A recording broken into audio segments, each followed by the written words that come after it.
Dollar. Dirt and money, no soul. Had to go and get it, ain't no time to kick it. Got a stack and flip for my foes. Dollar. Please tell me you can hear me. Don't turn your back and don't neglect me. Just let me know if you need me.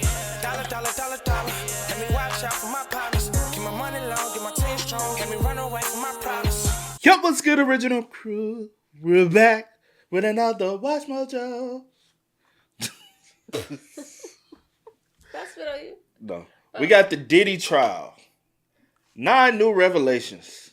Judge warns Combs. Oh, man, I know normally these videos be long. I promise y'all, I'm going to try not to make it long. Hey, make sure y'all check out the links in the description box. Down below. You already know where to go. If you want the first part, you got to do it. Check out down below. Also, if you enjoyed today's visuals. Like it with a thumbs up. Hey, say, man, let's go. Let's check it out. Let's see what it's about. You ready? I'm ready. Let's get it. I'm the devil, and I could kill you. Those are the words that Briana Bongalan just testified that Sean Diddy Combs once threatened her with. Welcome to Watch Mojo, and today we're detailing the shocking revelations and notable occurrences from the 4th week of Sean Diddy Combs' federal trafficking trial. That's how she was looking when she was hanging out. She was hanging over the balcony. I'm saying her hands was like, why he grabbing her by the... You said. Huh? I said you said. Let's. I'm just saying. I wonder because she got. I haven't seen this picture, this image. So she was. He grabbing her by her. You know. I don't see how you can. I would have dropped it, bro. I ain't gonna hold you. Trial. Warning, certain information contains distressing details. She says Diddy burst in, groped... You said what? Nothing. No, you said what? I said, what about not doing it? If it did happen, I'm just saying. Information contains distressing details. She says Diddy burst in, groped her, then picked her up and held her over the balcony 17 stories high. Cross-examination of former Diddy employee. Prosecutors called the defense tactics harassing and humiliating. Oh, she wrote that. She said, "Merry Christmas. I love you so much." Exclamation mark, exclamation mark, exclamation mark. Saying they feared it could have broader implications for victims in other cases. On the 14th day of Sean Diddy Combs' federal trial, a former employee under the pseudonym Mia faced cross-examination from the defense. She was questioned about messages she sent to Combs after her employment ended, where she offered support and affection. Mia was confronted with years of her flattering social media posts that called Sean Combs legend or mentor, and all of these loving text messages that showed she stayed in touch with him for 6 years after she left her job in 2017. Despite no longer working all the way up to 2023, right when Cassie hit him with the... working for him, she says she still felt, quote, psychologically under his control. She described feeling immense, quote, blame and shame after Combs allegedly threatened to tell his then-girlfriend Cassie Ventura about an incident between them. She is a delicate witness that she's now starting to embrace the trauma and the psychological. I'm sorry. I get shocked because it's so much, and we've heard so much, and wake up and because this is the first video. We've heard and seen so much, so some things is like, oh snap, but what was he gonna reveal that y'all? Trauma that she's had been dealing with that we're seeing and we're witnessing happening right before our eyes. She also added that his inner circle routinely ignored Diddy's misconduct. Mia testified that Combs repeatedly stole her phone and saw private messages she sent to Cassie. She alleges he even placed tracking devices on Cassie's car. He's put tracking devices on her car. I'm not sure what he was capable of. I was terrified. When asked why she never reported any of the alleged misconduct, including serious indecent assaults, she said she feared being fired, disbelieved, or labeled, quote, crazy. Mia added, quote, I just knew his power and his wrath. The defense grilled Mia on why she didn't report her abuse allegations, but she fired back, telling the court that she was brainwashed after years of psychological manipulation. Custodial witness takes the stand. That's crazy. Oh, custodial witness. I probably do know about that. Mia. I will say, Mia testimony is one reason why I started. Not even, it was before Mia. I ain't gonna hold you. It was before Mia. But Mia testimony brought a lot of light to my eyes and made me start questioning a lot. I was already questioning, especially like Capricorn and certain others, but also because same way with Jane Doe, right?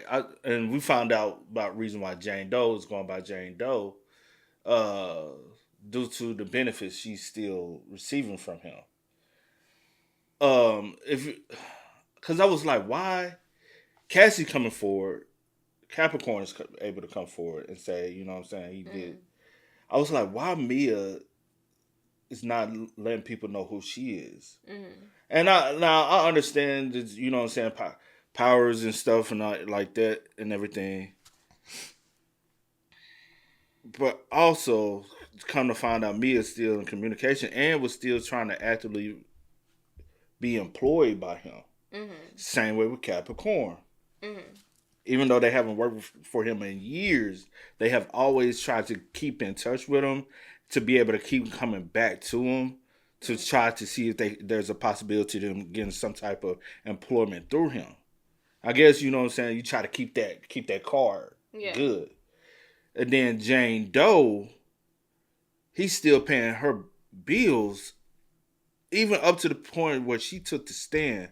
And like I told you, I feel like with Jane Doe, it's kind of red flags with that because I'm like, I think if somebody's testifying under Jane Doe, the defense don't even know who they are until they take the stand.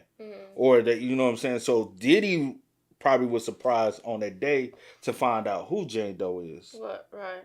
And so I still look at it as weird because if this is such an evil person to you for you to come testify, when he got locked up, so you had parted ways completely, why are you still allowing him to pay your bills?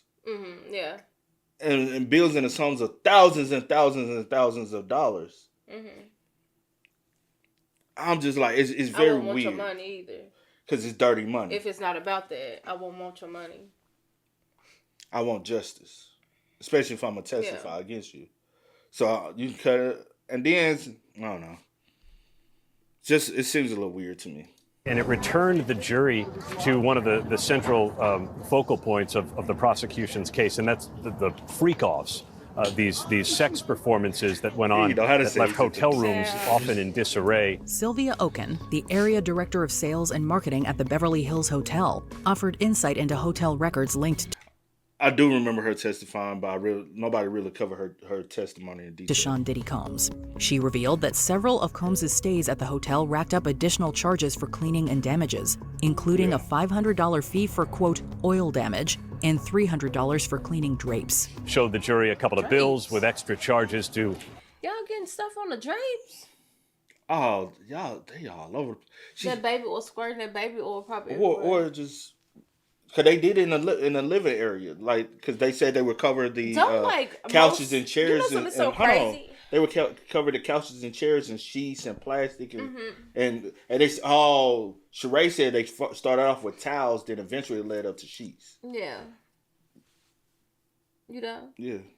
I would say, like most cases, right? Like, say for instance, you like book a room and stuff like that, and you like always coming and booking and messing up and having all these damages and stuff like that. Don't they normally like put you on like for you to not be able to book with, you know? So for those who don't know, I used to work for Enterprise. Enterprise. I worked with them for a good hot minute. If somebody did that with Enterprise, yes, we'll like, you can't rent from us anymore. And so I wonder, so like, it's because it kind of still falls under that, you know what I'm saying? Yeah, so I wonder, like, with him with all these hotels and having all this damage and stuff, why y'all didn't never like put him on? I guess because y'all money knew talks. he was good for the money and money he was gonna pay it. It wasn't gonna be like an unpaid. And I'm thinking oil damages. I'm thinking wall. Because if oil gets deep into the paint, you need a new paint. You got to repaint that room. Yeah. You got to have somebody come up and get, like, repaint. Because it's hard to get paint off oil out of a wall. Yeah. So. Yeah. After drapes, That's more than that. Oh, that's I more don't know, than like what. I'm saying. That's more than that's more than oil. You can get some oil. You can get some oil out of Try drapes. to wash them, change them. But it's something that's once it's in there, it's hard to get out. Is what we all got. What? It starts with blood. Oh, I mean, And sometimes they would say blood be all over the place too. Remember one time somebody did say the drapes though, bro. How you getting blood on it? I ain't gonna lie. They didn't say blood. They did. No, they did. No. I'm talking on the drapes. They didn't say what was on the drapes. I'm just saying it's a possibility. Yeah, I know they said something about blood, but I'm saying we don't know where the blood was at in the room. Oh, unless there's some white drapes. Then, yeah, if you get oil in those. Yeah. Damn, y'all all, like you said, y'all all over the drapes. Man, we tossing and turning all over the... Well, it was a lot of oil, so just splashing everywhere. The carpet. Everywhere, child. I ain't gonna lie, y'all need to start, hey, so you get a hotel room, get your black light and just go in there. That'd be disgusting. I ain't gonna lie, that's devastating. That'd be so disgusting. You be like, I don't want this room. Look at all this. See, get you a black light, go inside of a hotel room.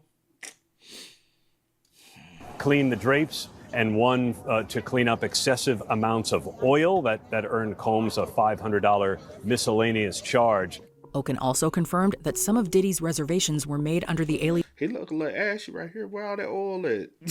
You supposed to be glistening 24/7, bro. Is Frank Black, a name believed to be a nod to the late rapper Notorious B.I.G., known as Frank White. Records reviewed in court also showed that Cassie Ventura had been listed as a guest with full access to the reservation and charging privileges.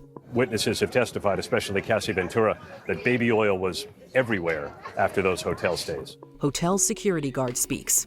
Jurors got a chance to hear from the hotel's former security supervisor earlier on today, and he testified about the $100,000 payoff that Combs made to purchase that incriminating video. Eddie Garcia, a security officer at the Intercontinental Hotel in 2016, testified under immunity after invoking his Fifth Amendment right against self-incrimination. Garcia recounted being told of a domestic dispute, which involved Sean Diddy Combs and Cassie Ventura, and viewed the surveillance footage. Eddie Garcia testified the phone, it started ringing, and a lot. Garcia alleges he was contacted by Combs' chief of staff, Christina Coram, who asked if she could get the surveillance footage of the incident. After telling her she would need to go through official channels, he says Combs later called the security desk sounding, quote, very nervous. Combs makes it very clear that he's worried about this video. He says he sounds nervous. He says, you've got to talk to my manager. He allegedly offered to, quote, take care of Garcia, who alerted his boss. Garcia, he then went to his boss and told him Diddy was willing to pay. His boss suggested $50,000. Once financial compensation was agreed upon, he said that his boss downloaded the video for Diddy the next day. Garcia testified that he signed a non-disclosure agreement on Combs' company letterhead, confirming it was the only copy. Combs repeatedly calls him his angel, and it's great that he's doing this, but we have to be on the same page, according to his testimony. He also allegedly spoke with Ventura, who assured him she, quote, wanted this to go away too. Garcia testified that Combs paid him $100,000, which he said he split with his boss and another officer on duty. Diddy's head of... So also, I didn't get the details about the finance testimony. But I think just to confirm the $20,000. Oh, this is his personal head. Oh, damn. Everybody turning on you, Diddy. If you make it out of this one, you gotta fire everybody. But I don't know if you're gonna make it out of it. I have no clue. I ain't got no dog in the fight. You think they are also gonna try to build a case against Christina? Or AKA KK? I don't know. Her name keeps coming up. I'm like, who is this? Lately too. I'm like, who is this woman? And like, how much involvement does she have? That's what I say. So you remember Epstein, right? Yeah, that woman. Yeah. Basically, she's that for Diddy. So with that, I don't know. I don't know how they gonna like. Or do you think they're trying to bring her names up so much to like a? Hey, like we all know the feds play dirty. So she's one person who I feel like can really put him like I close don't to think Cassie. that they're going to be. I think it's just part of the No. That's not what I'm saying. They do have a plan. What I'm trying to base go. You just asked me, do I think that they're going to try to basically... But I wasn't finished. What? I was like, do you think they're trying to build a case, or are they trying to implement her so much to kind of do a scare tactic and try to say, hey, if you don't come testify, we got a lot of people who are naming you. You can testify for immunity because they're giving everybody immunity. Mm-hmm.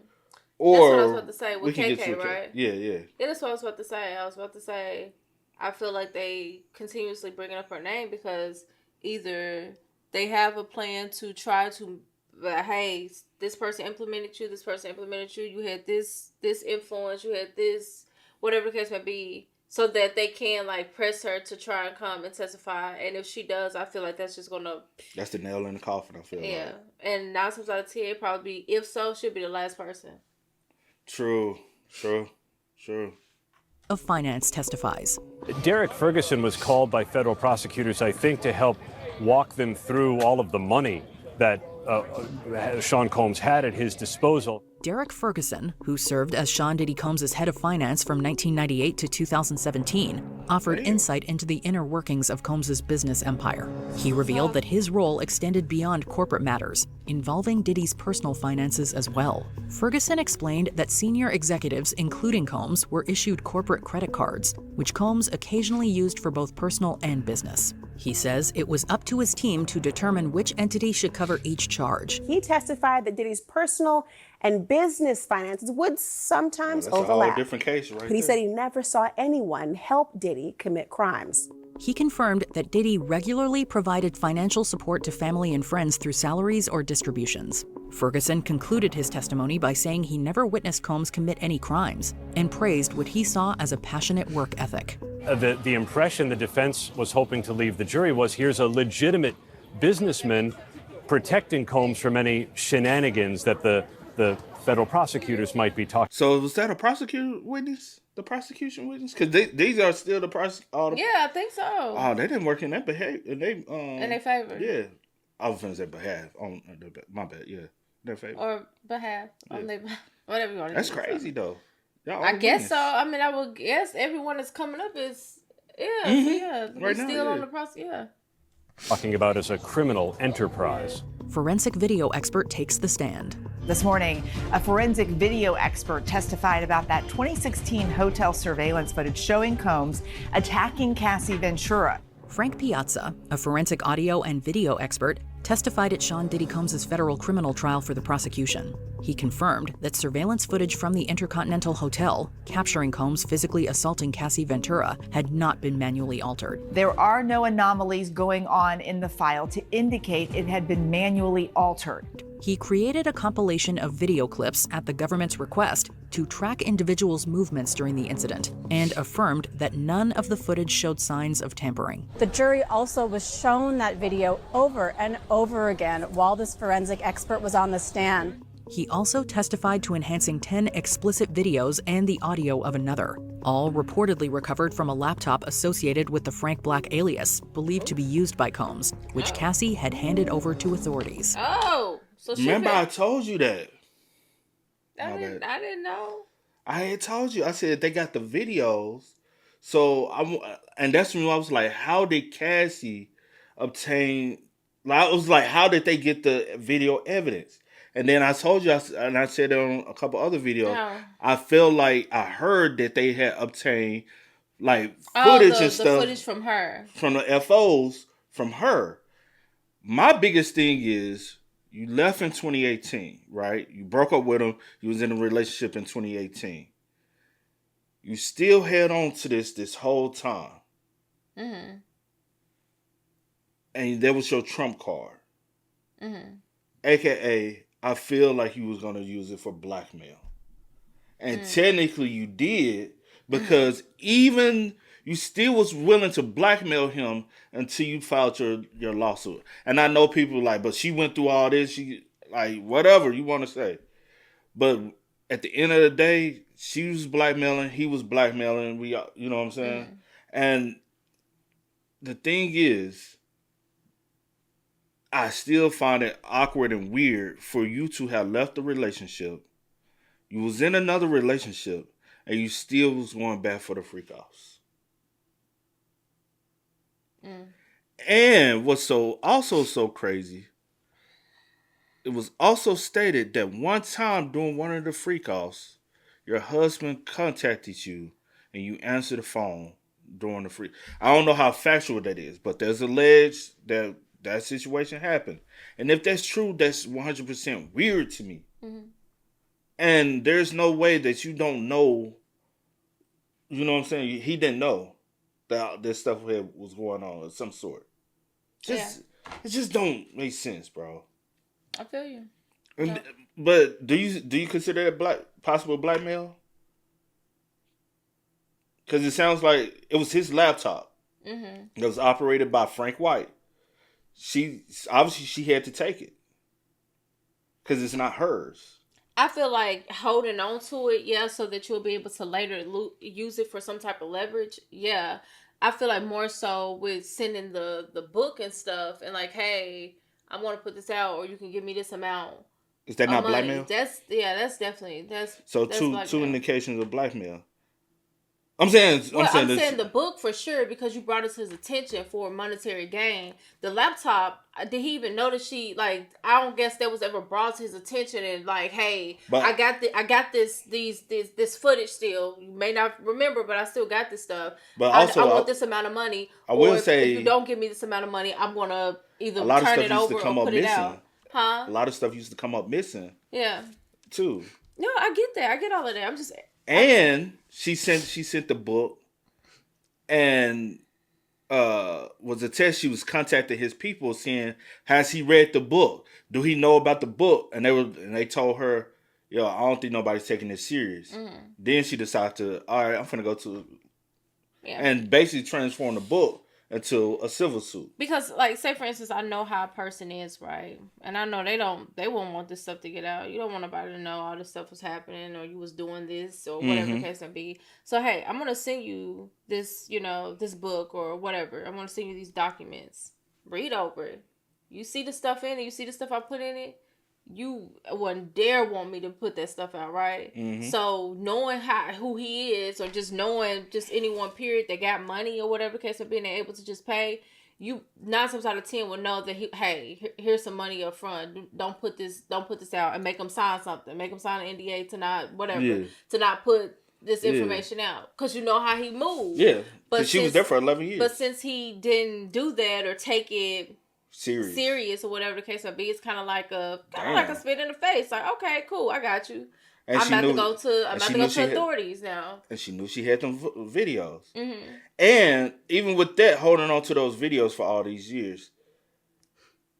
Also, you always said, I don't want those videos to ever get out. So in my mind, if you knew, and you supposedly every time when he would film the videos on your personal phone, you would go in and try to delete them and get rid of the videos because you never wanted those videos to come out. So my thing is, if you had took his laptop and those videos was on his laptop, I'm thinking because you were so disgraced by it, you would have tried to destroy it, not hold it on for later. You would have tried to destroy it, get rid of all that, because you know what I'm saying? Yeah, I hear you. No, I get what you're saying. I get what you're saying, but I'm just. I'm not saying I'm right about the situation. I'm just kind of thinking about like so many other things, like other situations like you've heard of. Yeah, I definitely agree with everything you're saying to a certain degree. I'm not saying I'm right about this. No, it's not a right or wrong. It's your opinion.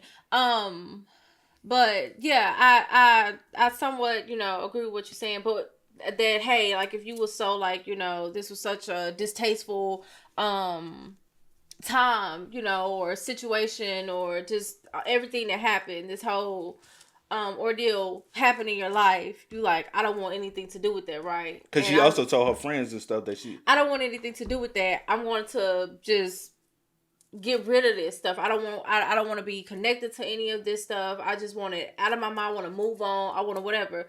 But in situations like this, you've given this man so many years of your time, right? He taking care of you financially. He doing all this stuff. So you like, let me have something. So if I need, it's not right. I'm not saying it's right. But if I just need to have something to hold over his head so that if I fall on hard times, I need a little money, I need some cash. Blackmail. It's blackmail. That's basically what I'm getting to. Long story short, yeah, it's still at the end of the day, blackmail, especially if you have the intent to hold on to this stuff, knowing that later on you will use it and hold it over his head. But since he didn't go with what you had planned, I don't think that she wanted it to go this far. You never know.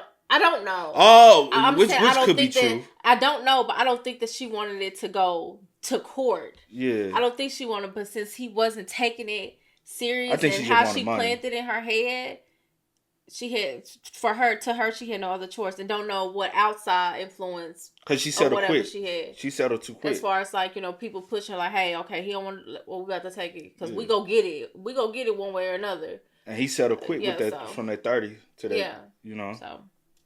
Cassie's longtime friend called to testify.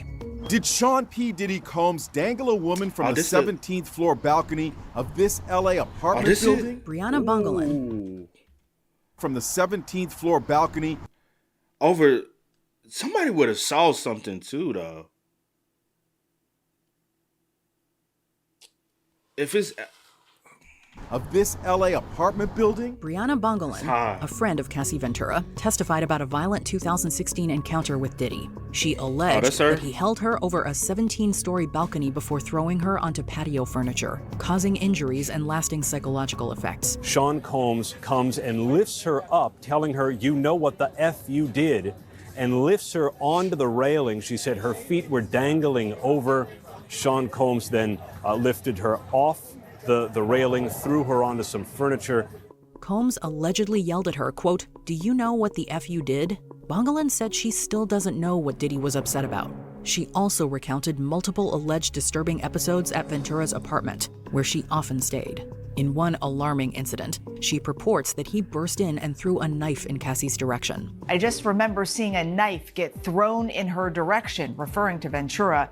The prosecutor asked, how did Cassie react when the knife was thrown in her direction? Bongalan responded, she threw it back. She also recalled a 2016 beach photo shoot with Cassie, where she recalled Diddy getting in her face and threatening her, saying, quote, "I'm the devil and I could kill you." Bongalan admitted she never reported these incidents because she was afraid of Combs. She also testified that she regularly used substances with Cassie, describing it as, quote, a problem. It's like anything else. When a person is under the influence, the question mark is whether or not they're seeing what's real or what's perceived. Cross-examination of Briana Bongalan. Briana Bongalan just wrapped up her second day of testimony, and the defense team accused her of lying about Combs's allegedly holding her over a 17th-story balcony back in 2016. During cross-examination, Briana Bongalan admitted that she continued seeing Cassie and Diddy after the alleged balcony incident, but claimed she, quote, kept her distance. When confronted with a text where she was offering to get Combs a hoodie, she explained, quote, "We were trying to be cool." Combs's attorney also challenged the timeline, citing travel records that suggested his client was in New Jersey at the time of Bongalan's balcony allegation. The defense counsel has really been trying to tear her testimony apart, attacking her credibility as well as inconsistent statements. When pressed with, quote, "You agree that one person can't be in two places at the same time?" Bongalan replied, quote, "In theory, yeah. I can't answer that one." In response to the accusation that she filed a $10 million lawsuit for financial gain, Bongalan testified, quote, "I care about justice." She wanted to testify to seek justice. Justice. Judge warns financially ain't justice. Him being locked up is justice. Not a $10 million financial gain. I do believe her testimony was ripped apart because it made her not seem like a credible. And and at the end of the day, I do question so many people who have testified on the behalf of seeing things that happen to Cassie, because they're all are still cordial with all with each other. Mm-hmm. They are still in communication with each other and with Cassie. Also, she stated that Cassie contacted her for the civil lawsuit and asked Cassie because she used her name. I mean, Cassie asked her because she used her name, and she told Cassie no. But then Cassie did it anyway, and she contacted Cassie and told Cassie, you got the story wrong. And it kind of seems like y'all are leading and trying to tell stories a certain way to be beneficial for each other. And I don't like that factor because then it makes the case not be held without a reasonable doubt.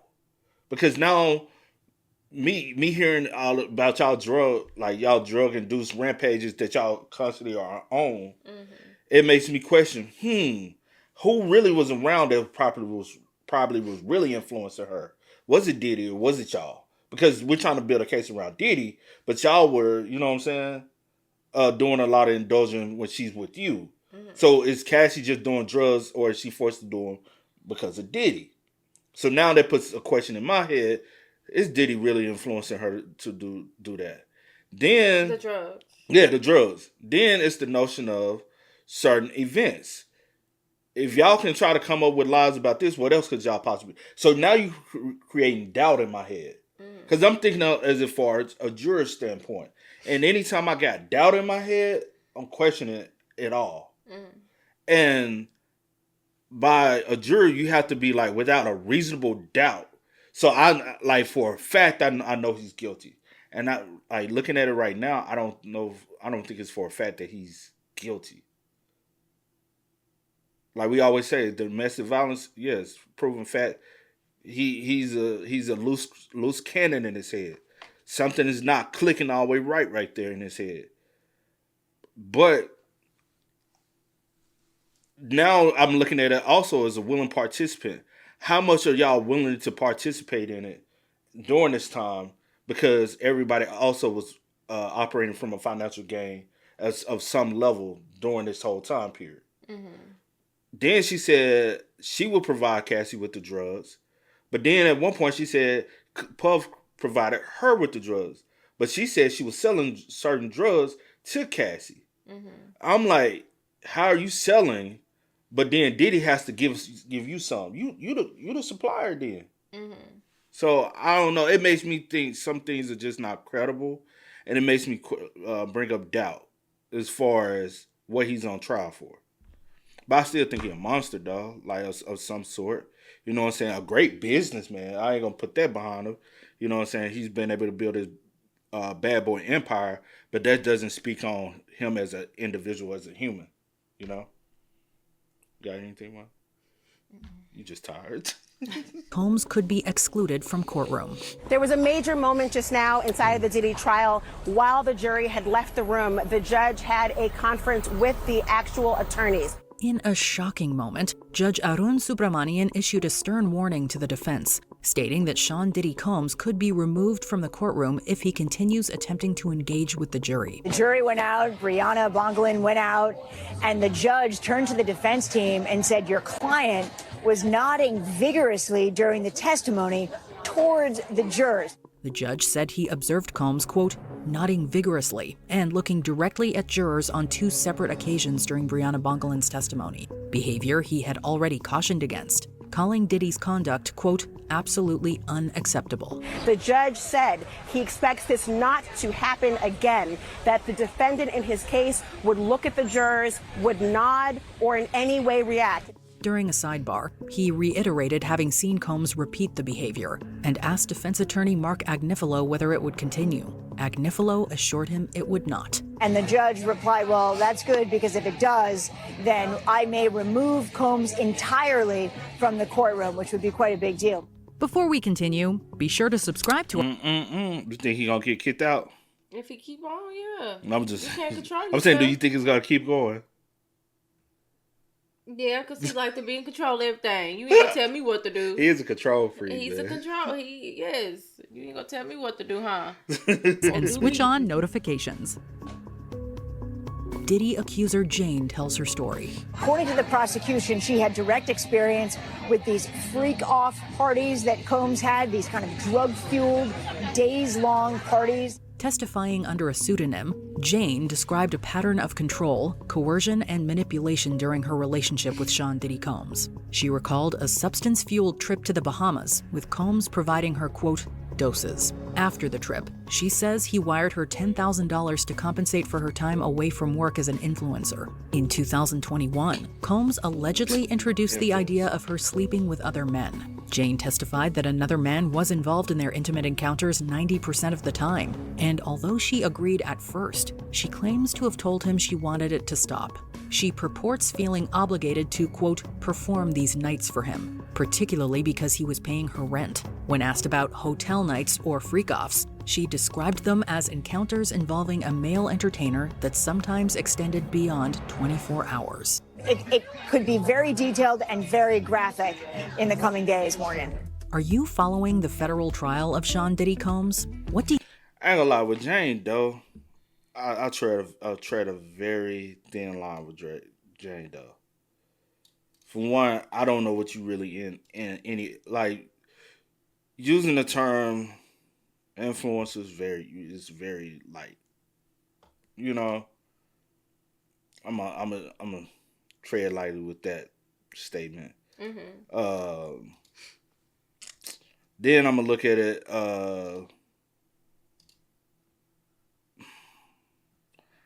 How much do I believe that she's in it for the money?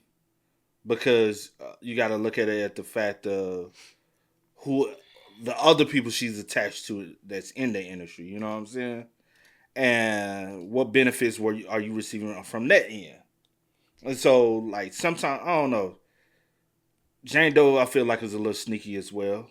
Because you even cross your own friend. Your friend was dating Diddy. You went behind your friend back and started talking to her. So now that's all showing characteristic things. Mm-hmm. And I know, but also, like we always, like a lot of people always say, and it's a very common statement that's really out there. A man will only do as much you allow him to do to you. You know what I'm saying? Once you open that Pandora's box, it's very hard to close. So when he already started doing certain things, you should have been red flag, let me go. And I'm not victim blaming at all. But also, just because somebody screams out I'm a victim doesn't always make them a victim.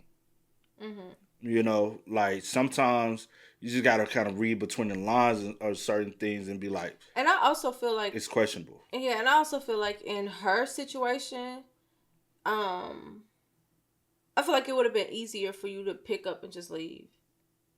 Like, and just remove yourself from the situation. Like, especially once that the first time it happened and you like, whoa, wait a minute. I wouldn't even let it get to the first time. Yeah. But I'm just saying, the first time it happened. Yeah. And you like, wait, I ain't with this. You know what I'm saying? I'll do it. Maybe it's just a one-time ordeal. It's just a one-time little thing.